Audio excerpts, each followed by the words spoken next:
ফাঁসি চাই।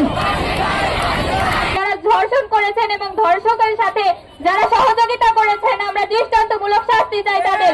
আমরা প্রশাসনের কাছে এই দাবি জানাচ্ছি, আমরা যেন রাস্তাঘাটে নির্বিঘ্নে চলাচল করতে পারি, আমাদের যেন এটা নিয়ে আর কোনো দুশ্চিন্তা করতে না হয়। আমরা অবিলম্বে প্রশাসনের দৃষ্টি আকর্ষণ করছি, ধর্ষককে গ্রেপ্তার করবেন এবং ধর্ষকের যারা সহযোগিতা করছে এই এলাকার কুখ্যাত মাদক চোরা কারবারি জহুরুল ইসলাম, যার ওখান থেকে মাদক ইয়াবা সকল কিছু হয়, তাকে অবিলম্বে গ্রেপ্তার করে আইনের আওতায় এখান থেকে দৃষ্টান্তমূলক শাস্তি দাবি জানাচ্ছে। ভবিষ্যতে যেন এরকম ন্যাক্কারজনক কাজ না হয় তার জন্য আগের থেকে আমাদের সজাগ থাকতে হবে।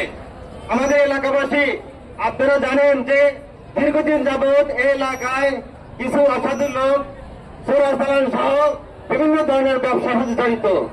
আমরা এলাকাবাসীর পক্ষ থেকে, আমরা পাঁচলিয়া বনের সমিতির পক্ষ থেকে আমরা আজ থেকে একমত হব, এলাকায় কোন রকম চোরাচালান আমরা বরদাস্ত করব না। দীর্ঘদিন এই দর্শকের এদিক সেদিক ঘোরাফেরা করে, তারপরেও প্রশাসন কেন যেন তাকে গ্রেপ্তার করতে পারছে না এবং তাদের সহযোগিতা যারা আছে, যাদেরকে এই দর্শককে সহযোগিতা করছে তাদেরকেও আমরা অতি তাড়াতাড়ি গ্রেপ্তার করে তাদের শাস্তি, যে ধরনের শাস্তি আমরা সর্বোচ্চ ফাঁসি চাই দর্শকের।